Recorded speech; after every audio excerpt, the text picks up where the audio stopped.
Olá pessoal, tudo bem com vocês? Aqui é a Cleo Santos e este é o Café com Leitura.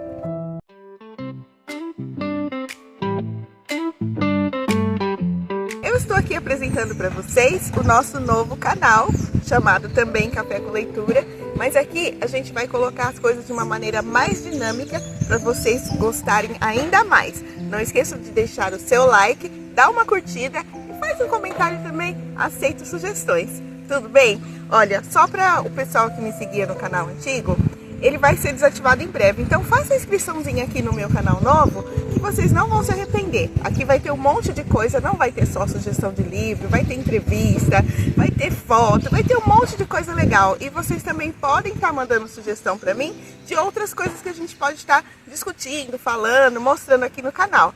Tudo certo? Então, para começar, eu vou começar hoje dando duas sugestões de literatura. Uma, que é uma clássica, todo mundo já conhece, pelo menos de nome, que é O Velho e o Mar, de Ernest Hemingway.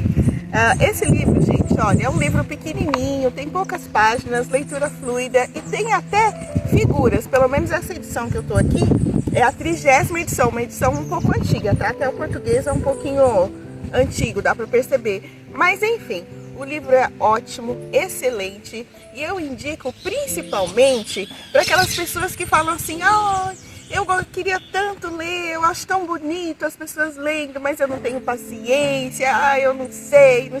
Esse livro é um ótimo começo.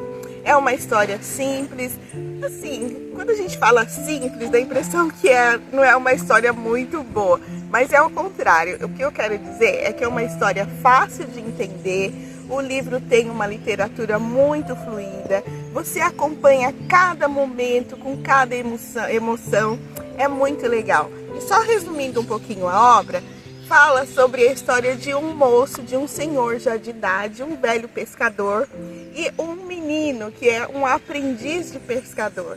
E aí eles têm uma relação de amizade muito bonita e esse velho, ele acaba indo para o mar, e ele acaba passando por uma aventura bastante interessante e o final foi surpreendente. Eu gostei muito. Então, olha, O Velho e o Mar é a primeira dica de leitura de hoje. Como eu falei que seriam duas, eu vou passar para vocês essa daqui, ó. Chama-se O Rio e o Seu Segredo. Aqui eu acredito que é mais para quem gosta um pouco de história. Esse livro me caiu nas mãos assim, meio que de surpresa. Foi uma compra assim que eu não estava esperando, nunca tinha ouvido falar, simplesmente peguei na estante. E qual não foi a minha surpresa, gente? Esse livro é maravilhoso. Está na minha lista dos melhores. E não é uma leitura tão fluida e tão gostosa, é uma leitura difícil no sentido da história da personagem ser uma história de luta, uma história bastante complexa. Bom, é a história de uma pianista que viveu lá na época do Mao Tse Tung, né?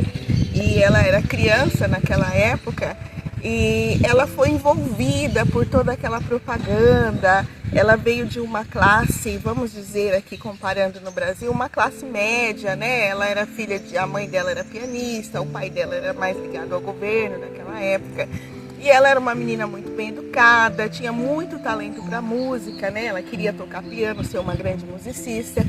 Mas aí veio o regime e começou aquelas questões de perseguições políticas. Foi terrível, gente, mas eu não vou dar muito detalhe, não.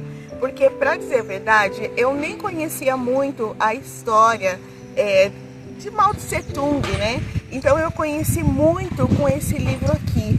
Olha, é só uma coisa, é um pouco difícil para mim pronunciar o nome da autora, mas é Zhu Xiaomei, tá? Me perdoem, não tenho a mínima ideia se a pronúncia é correta, eu só tô lendo como tá escrito. Então, olha, para quem gosta de história, para quem quer mergulhar dentro da história do mundo, desse país que foi muito difícil esse período, eu aconselho, porque ela conta pela perspectiva dela criança, da família dela, e aí ela vai crescendo e vai acompanhando toda a evolução daquele regime ditatorial com muita dificuldade, na escola, com os amigos, com os professores, né, no entorno do bairro dela, todas aquelas perseguições. E depois que tudo isso passa, né, de certa forma, porque acaba uma hora, né, tem também a questão dela se redescobrir como pianista, porque tudo isso tinha ficado de lado, né? Tudo isso era proibido, era errado, não podia acontecer. Então aí ela entra numa outra fase que é a busca dela mesma. Gente, é um livro maravilhoso. Os dois são maravilhosos, cada um da sua maneira. Então, essa é a minha dica de hoje. E se você puder, deixa aqui um recadinho pra mim. Já leu um desses dois livros? Qual a sua opinião? O que você achou? Eu vou adorar saber, tá bom? Então, até mais e te vejo na próxima dica de leitura.